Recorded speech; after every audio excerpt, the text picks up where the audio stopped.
News hours Tamil நேயர்களுக்கு வணக்கம்.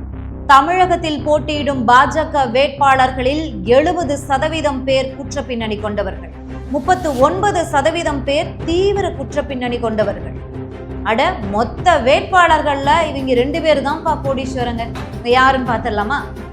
வருகின்ற ஏப்ரல் 19 நாடாளுமன்ற தேர்தலுக்கான வாக்குப்பதிவு நடைபெற இருக்கிறது. இதற்கான தீவிர பிரச்சாரத்துல அனைத்து அரசியல் கட்சியினரும் வேட்பாளர்களும் ஈடுபட்டிருக்காங்க. இதே வேளையில மும்முரமாக தேர்தல் ஆணையம் அவங்களுக்கான பணியை செஞ்சுக்கிட்டு இருக்காங்க.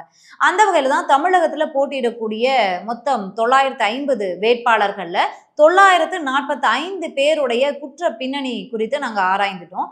இதுல தமிழகத்துல போட்டியிடக்கூடிய பாஜக வேட்பாளர்கள்ல 70% பேர் குற்ற பின்னணி கொண்டவர்கள், அதுவும் 39% பேர் தீவிர குற்ற பின்னணி கொண்டவர்கள் அப்படின்ற தகவலை வேற யாரும் சொல்லலங்க.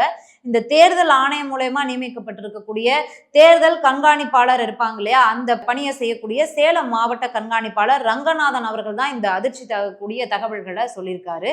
இவர் இதை மட்டும் சொல்லலைங்க. இதோட நிறுத்திக்காம இந்த மொத்த வேட்பாளர்களையுமே இந்த 3 பேர் தான்ப்பா கோடீஸ்வரங்க அப்படின்னு ஒரு தகவலையும் கொடுத்திருக்காரு. இது மிக பெரும் அதிர்ச்சியை தமிழக மக்களுக்கு கிளப்பியிருக்குன்னு தான் சொல்லணும். சரி, அந்த 3 பேர் யார் அப்படின்னு பார்த்திடலாம்.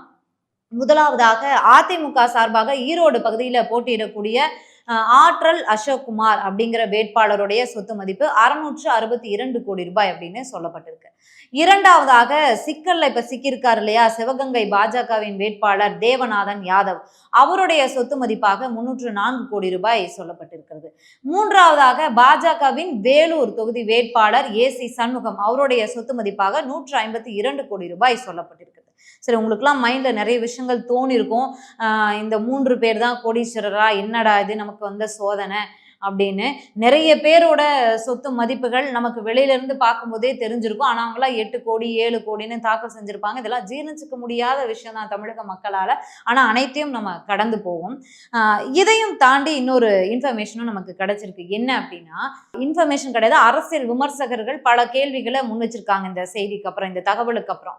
ஊழலை ஒழிப்போம், 1 ரூபாய் கூட நான் ஓட்டுக்காக கொடுக்க மாட்டேன், நேர்மையான கட்சி, நாணயமான கட்சி, நாங்க நாட்டை காப்பாற்ற வந்திருக்கோம். நீலகிரியில தொகுதியில அண்ணாமலை அவர்கள் பேசும்போது நீங்களாம் பார்த்திருப்பீங்க.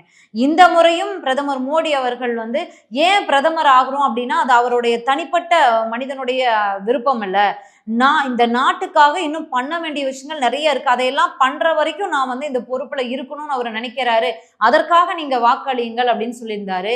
ஊழலை ஒழிப்போம், ஊழலுக்கு எதிராக இருப்போம், ஊழல் செய்யக்கூடிய திராவிட கட்சிகளை கூண்டுல நாங்க உட்கார வைப்போம், எலெக்ஷன் முடிஞ்சோன்னா பாருங்க அப்படின்னு பிரஸ் மீட்லயே மொபைல் எடுத்து மிரட்டல்லாம் கொடுக்குறாரு, மிரட்டலான செய்திகளை இன்ஃபர்மேஷன்லாம் கொடுக்குறாரு.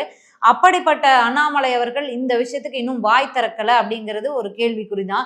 ஏற்கனவே திருநெல்வேலி தொகுதியில நயனா நாகேந்திரன் அவருக்காக, அவருடைய செலவுக்காக நாங்க 4 கோடி கொண்டு வந்தோம் அப்படின்னு சொல்லி அவங்க வாக்குமூலம் கொடுத்ததால அவரும் ஒரு சிக்கல்ல இருக்காரு. இப்ப இவருக்கும் ஒரு சிவகங்கை பாஜக வேட்பாளர் தேவநாதன் யாதவ், அவர் மீது ஒரு மோசடி புகார் 525 கோடி ரூபாய்க்கு வந்திருக்கு. இதன் மீதெல்லாம் நடவடிக்கை எடுப்பாரா பாஜக மாநில தலைவர், இல்ல தேர்தல் ஆணையம் நடவடிக்கை எடுக்குமா, இல்ல இதை பத்தி வாய் திறப்பாரா அண்ணாமலை அவர்கள் அப்படிங்கிறதெல்லாம் மிக பெரும் கேள்வியா தான் இருக்கு. சரி, ஊழலுக்கு எதிரான கட்சி பாஜக அப்படின்னு நம்ம நம்புவோம். அவங்க கண்டிப்பா இந்த விஷயங்கள் மீதான நடவடிக்கைகள் தீவிரமாக எடுப்பாங்க, தேர்தலுக்கு முன்பாகவே எடுத்துடுவாங்க. இப்படி குற்ற வழக்குகள், குற்ற பின்னணிகள் கடுமையாக கொண்ட வேட்பாளர்கள் மீது பாஜக மத்திய தலைமை, மாநில தலைமை எல்லாம் நடவடிக்கை எடுக்கும்னு நம்ம நம்புவோம். மீண்டும் இன்னும் பல செய்திகளோடு சந்திக்கலாம். நன்றி.